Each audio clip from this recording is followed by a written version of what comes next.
अगर आप एक राशन कार्ड धारक हैं तो आपको पता होगा कि सभी राशन कार्ड धारकों को उनके राशन कार्ड पर ई-केवाईसी कराने के आदेश जारी हो चुके हैं। जैसे कि हमने आपको अपनी पिछली वीडियो में यह जानकारी दी थी कि आपको राशन कार्ड पर ई-केवाईसी कैसे करानी होगी। अब यहाँ पर एक सबसे बड़ा सवाल ये निकल कर आ रहा है कि क्या सभी को ई-केवाईसी करानी पड़ेगी या फिर आपके राशन कार्ड में जो मुखिया है उसके ई-केवाईसी कराने पर बाकी के फैमिली मेंबर्स को अपनी ई-केवाईसी कराने की जरूरत है या नहीं है। तो इसका आंसर यह है कि आपके राशन कार्ड में जितने भी फैमिली मेंबर्स हैं उन सभी को अपनी ई-केवाईसी करानी पड़ेगी। सिर्फ एक बंदे के ई-केवाईसी कराने से सबका काम नहीं होगा, लेकिन प्रैक्टिकली देखा यह गया है कि सभी को ई-केवाईसी कराने की रिक्वायरमेंट नहीं है। अब आप ये कैसे पता लगाएंगे कि आपके राशन कार्ड पर ई-केवाईसी रिक्वायर्ड है या नहीं है? ये बात बिल्कुल वैसी है जैसे कि बैंक अपने कस्टमर्स को बुलाती है ई-केवाईसी कराने के लिए, बट अगर बैंक में जितने भी खाते होते हैं ये जरूरी नहीं होता है कि सभी को ई-केवाईसी करानी पड़ती है। समय समय से जिन जिन की ई-केवाईसी अपडेट नहीं हुई होती है तो बैंक उन्हीं लोगों को कॉल करके या फिर उनके अकाउंट्स को बंद करके बैंक उनको ये नोटिफिकेशन भेजती है कि अब आपको आपके अकाउंट पर केवाईसी करानी है। तो कस्टमर जाकर अपनी बैंक में अपनी रिक्वायरमेंट के हिसाब से केवाईसी करा लेते हैं। बिल्कुल वैसे ही राशन कार्ड का भी सिस्टम है। अगर आपके राशन कार्ड पर पिछले 1 साल के अंदर कोई भी ई-केवाईसी नहीं हुई है तो आपको ई-केवाईसी करानी पड़ेगी।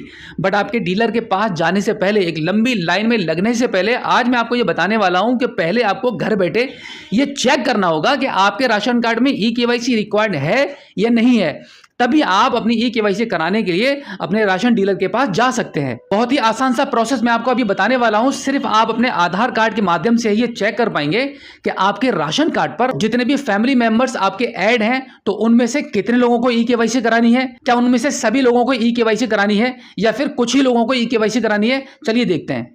अब देखिए, आप स्क्रीन पर देख पा रहे हैं कि यहाँ पर आपको आपके प्ले स्टोर से मेरा राशन करके एक एप्लीकेशन आपको डाउनलोड करना होगा। एप्लीकेशन डाउनलोड करके ओपन करेंगे। ओपन करने के बाद आप देखेंगे यहाँ पे आपको एक ऑप्शन मिल रहा है आधार सीडिंग। इस पर आपको क्लिक कर देना है। आधार सीडिंग वाले ऑप्शन पर क्लिक करने के बाद अब आपको 2 ऑप्शन मिलते हैं। पहला रहेगा राशन कार्ड नंबर और दूसरा रहेगा आधार संख्या। अगर आपको आपका राशन कार्ड का नंबर पता है तो यहाँ पर आप राशन कार्ड वाले नंबर को सिलेक्ट करके राशन कार्ड का नंबर डाल के सबमिट कर देंगे। अगर आपके पास राशन कार्ड का नंबर नहीं है तो सिंपल, बहुत आसान रहेगा, आधार कार्ड के नंबर को चूज करेंगे। यहाँ पर आपका आधार कार्ड का नंबर एंटर करेंगे और सबमिट कर देंगे। अब आप देखेंगे आपके मोबाइल की स्क्रीन पर आपका राशन कार्ड का नंबर भी शो हो रहा है और इसी के साथ में आपकी डीलर की दुकान की संख्या भी आपको शो कर रही है और जस्ट इसके नीचे आपके सदस्यों के नाम भी यहाँ पे शो कर रहे हैं और उसके आगे आप देखेंगे आधार सीडिंग लिखा हुआ है। आधार सीडिंग में आप देखेंगे कि आपके राशन कार्ड में जितने भी फैमिली मेंबर्स लिखे हुए हैं उन सब के नाम के आगे आपका यस लिखा हुआ है।